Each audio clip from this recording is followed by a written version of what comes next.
am writing this under an appreciable mental strain, since by tonight I shall be no more.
Penniless, and at the end of my supply of the drug which alone makes life endurable, I can bear the torture no longer, and shall cast myself from this garret window into the squalid street below.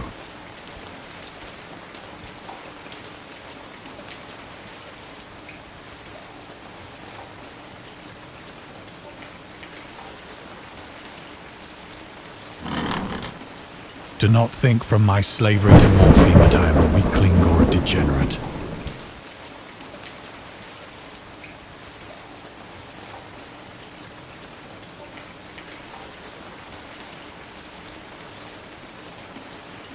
When you have read these hastily scrawled pages, you may guess, though never fully realize, why it is that I must have forgetfulness or death.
It was in one of the most open and least frequented parts of the broad Pacific that the packet of which I was supercargo fell a victim to the German sea raider.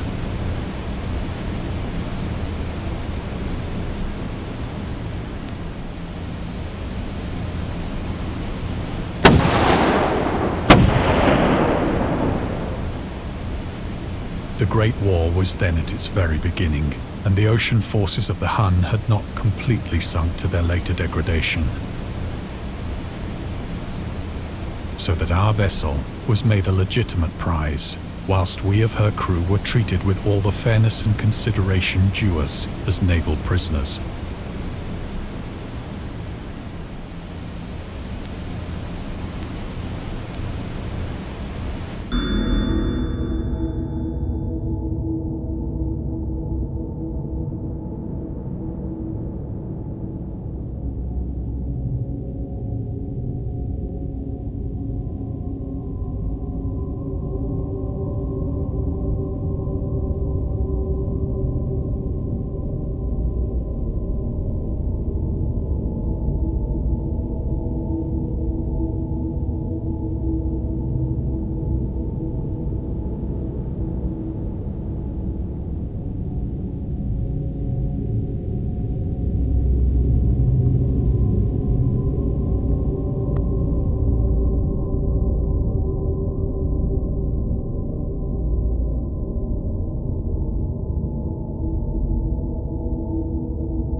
So liberal, indeed, was the discipline of our captors that 5 days after we were taken, I managed to escape alone in a small boat with water and provisions for a good length of time.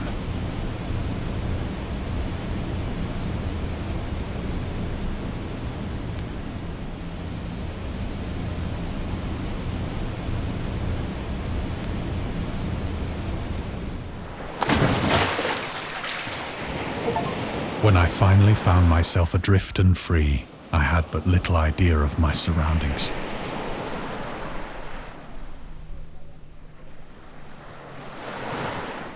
Never a competent navigator, I could only guess vaguely by the sun and stars that I was somewhat south of the equator.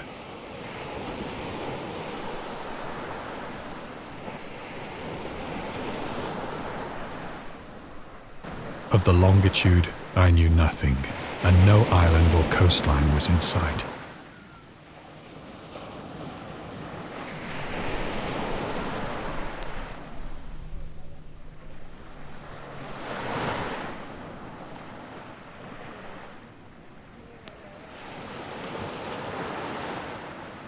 The weather kept fair, and for uncounted days I drifted aimlessly beneath the scorching sun, waiting either for some passing ship or to be cast on the shores of some habitable land.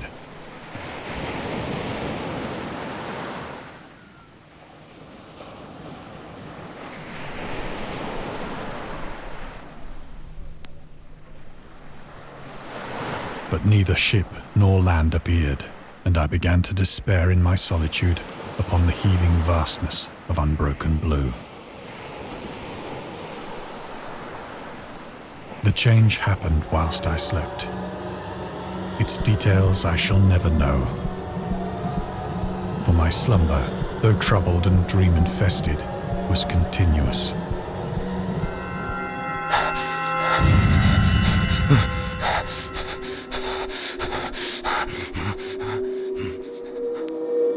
When at last I awoke, it was to discover myself half sucked into a slimy expanse of hellish black mire, which extended about me in monotonous undulations as far as I could see, and in which my boat lay grounded some distance away.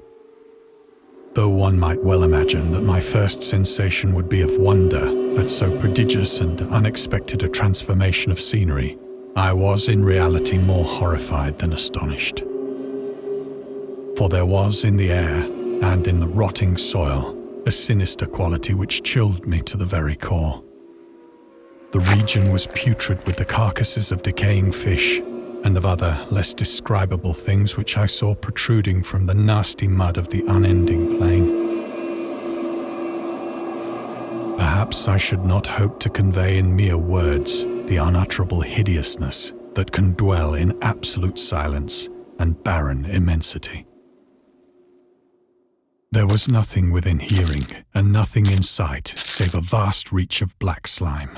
Yet the very completeness of the stillness and the homogeneity of the landscape oppressed me with a nauseating fear. The sun was blazing down from a sky which seemed to me almost black in its cloudless cruelty, as though reflecting the inky marsh beneath my feet.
As I crawled into the stranded boat, I realized that only one theory could explain my position. Through some unprecedented volcanic upheaval, a portion of the ocean floor must have been thrown to the surface, exposing regions for which innumerable millions of years had lain hidden under unfathomable watery depths. So great was the extent of the new land which had risen beneath me that I could not detect the faintest noise of the surging ocean, straining my ears as I might. Nor were there any seafowl to prey upon the dead things.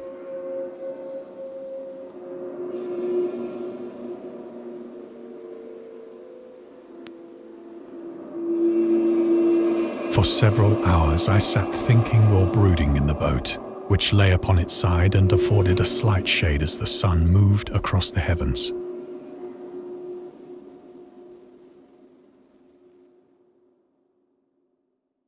As the day progressed, the ground lost some of its stickiness and seemed likely to dry sufficiently for traveling purposes in a short time. That night I slept but little, and the next day I made for myself a pack containing food and water, preparatory to an overland journey in search of the vanished sea and possible rescue.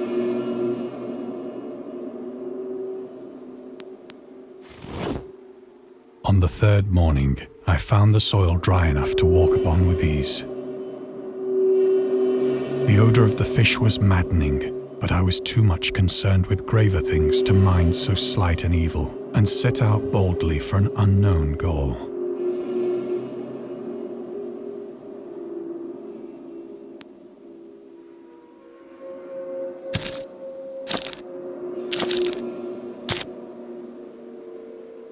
All day I forged steadily westward, guided by a faraway hummock which rose higher than any other elevation on the rolling desert.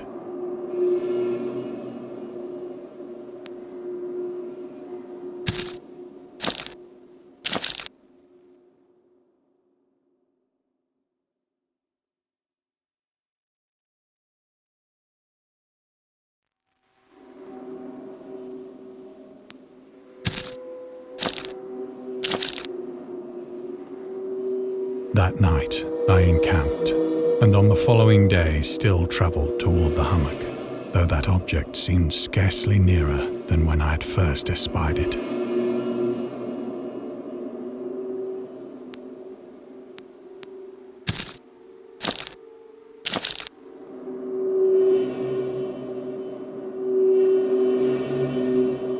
By the fourth evening, I attained the base of the mound, which turned out to be much higher than it had appeared from a distance. An intervening valley setting it out in sharper relief from the general surface. Too weary to ascend, I slept in the shadow of the hill. I know not why my dreams were so wild that night, but ere the waning and fantastically gibbous moon had risen far above the eastern plain, I was awake in a cold perspiration, determined to sleep no more. Such visions as I had experienced were too much for me to endure again. And in the glow of the moon I saw how unwise I had been to travel by day. Without the glare of the parching sun, my journey would have cost me less energy. Indeed, I now felt quite able to perform the ascent which had deterred me at sunset. Picking up my pack, I started for the crest of the eminence.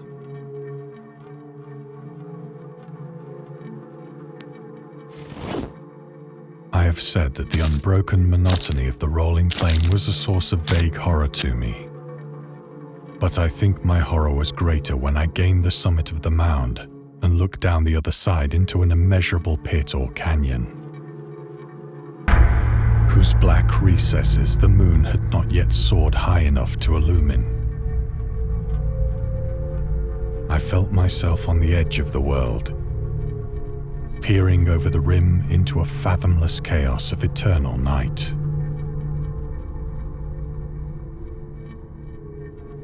Through my terror ran curious reminiscences of Paradise Lost, and of of Satan's hideous climb through the unfashioned realms of darkness. As the moon climbed higher in the sky, I began to see that the slopes of the valley were not quite so perpendicular as I had imagined. Ledges and outcroppings of rock afforded fairly easy footholds for a descent, whilst after a drop of only a few hundred feet, the declivity became very gradual.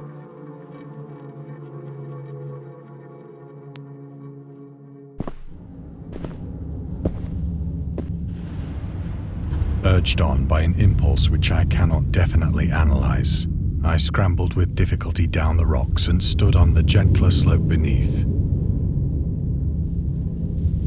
gazing into the Stygian deeps, where no light had yet penetrated. All at once, my attention was captured by a vast and singular object on the opposite slope, which rose steeply about 100 yards ahead of me. An object that gleamed whitely in the newly bestowed rays of the ascending moon.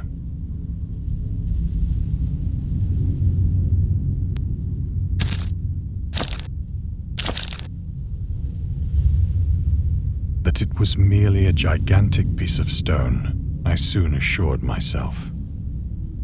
But I was conscious of a distinct impression that its contour and position were not altogether the work of nature.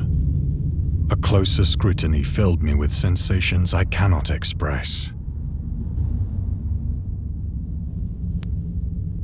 For despite its enormous magnitude and its position in an abyss which had yawned at the bottom of the sea since the world was young,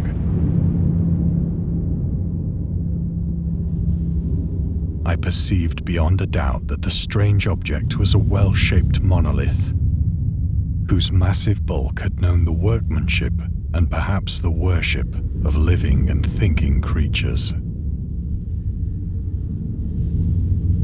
Dazed and frightened, yet not without a certain thrill of the scientist's or archaeologist's delight, I examined my surroundings more closely.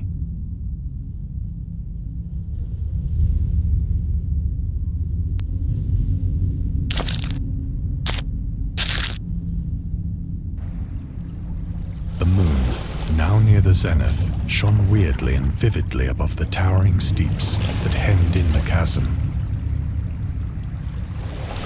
and revealed the fact that a far-flung body of water flowed at the bottom, winding out of sight in both directions and almost lapping my feet as I stood on the slope. Across the chasm, the wavelets washed the base of the cyclopean monolith, on whose surface I could now trace both inscriptions and crude sculptures.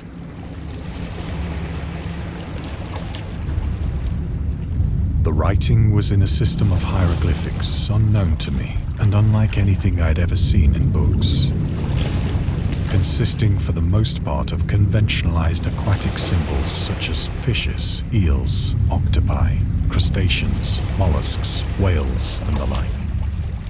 Several characters obviously represented marine things which are unknown to the modern world, but whose decomposing forms I had observed on the ocean-risen plain. It was the pictorial carving, however, that did most to hold me spellbound.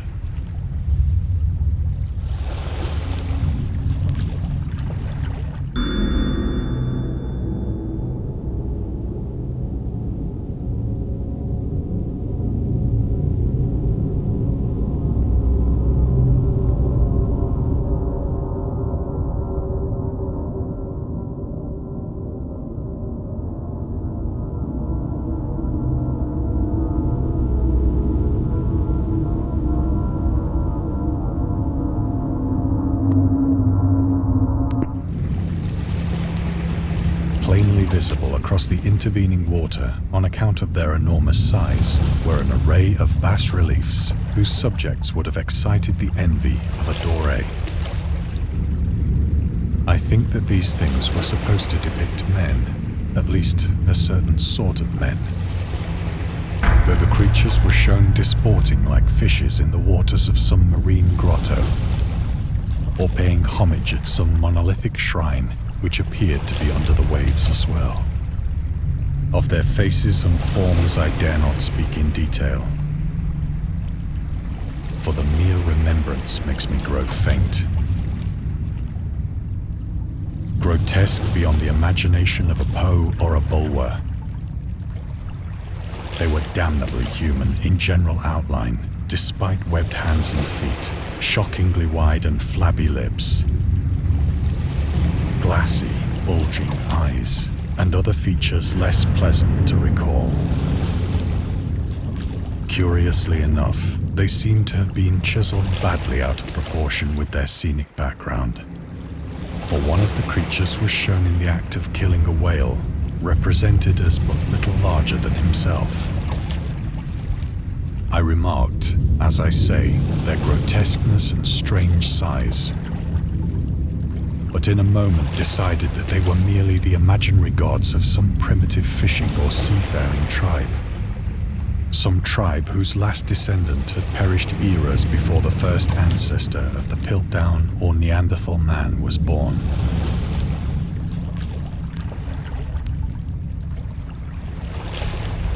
Awestruck at this unexpected glimpse into a past beyond the conception of the most daring anthropologist, I stood musing whilst the moon cast queer reflections on the silent channel before me. Then, suddenly, I saw it. With only a slight churning to mark its rise to the surface, the thing slid into view above the dark waters. Unifamous-like and loathsome, it darted like a stupendous monster of nightmares to the monolith, about which it flung its gigantic scaly arms, the while it bowed its hideous head and gave vent to certain measured sounds.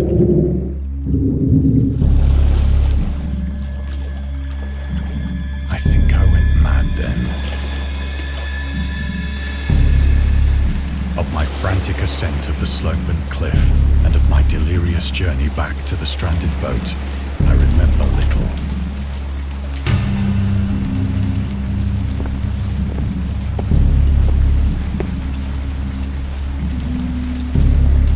I sang a great deal and laughed oddly when I was unable to sing.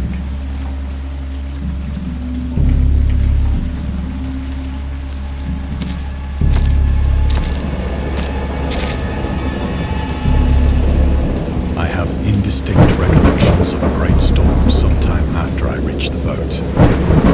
At any rate, I know that I heard pearls of thunder and other tones which nature utters only in her wildest notes.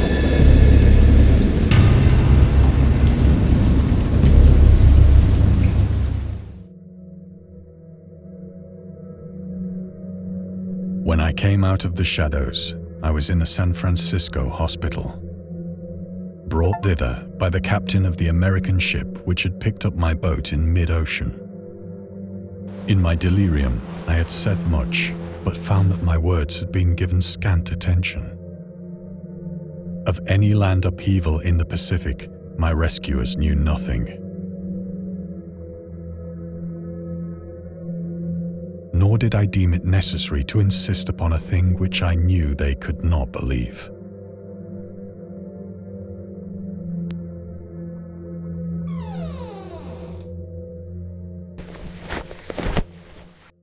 Once I sought out a celebrated ethnologist and amused him with peculiar questions regarding the ancient Philistine legend of Dagon, the fish god.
But soon perceiving that he was hopelessly conventional, I did not press my inquiries.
It is at night, especially when the moon is gibbous and waning, that I see the thing.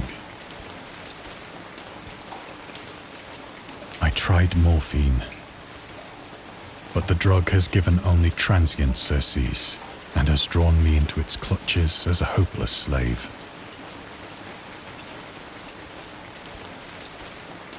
So now I am to end it all, having written a full account for the information or the contemptuous amusement of my fellow men.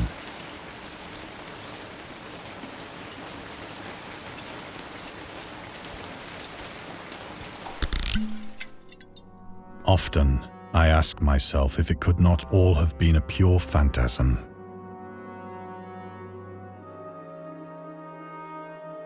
A mere freak of fever as I lay sun-stricken and raving in the open boat after my escape from the German man-of-war.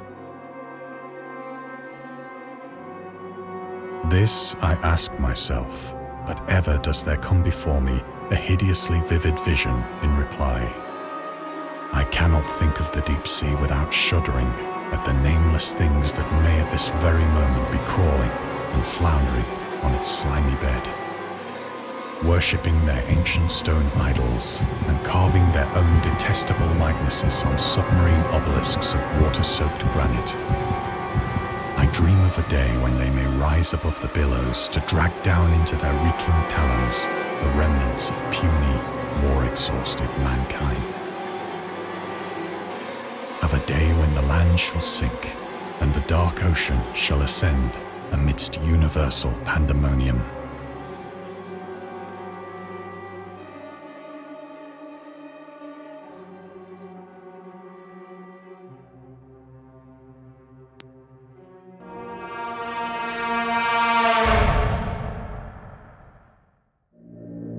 The end is near.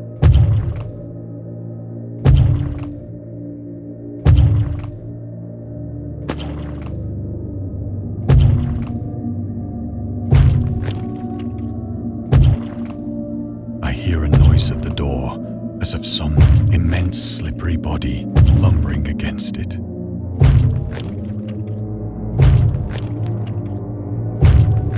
It shall not find me.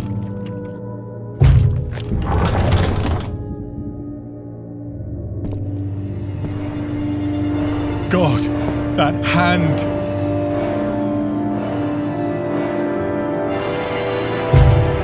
The window! The window!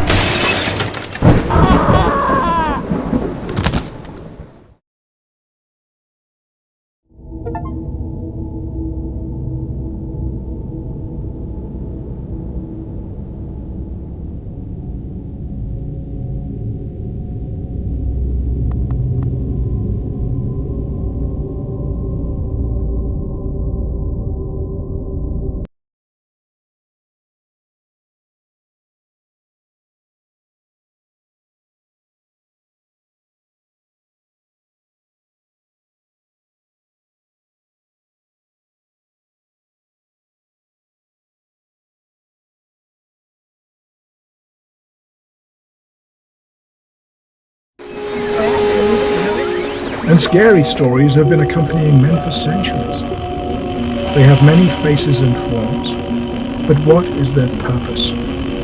Why do we enjoy being afraid so much? During our therapy, I'll try to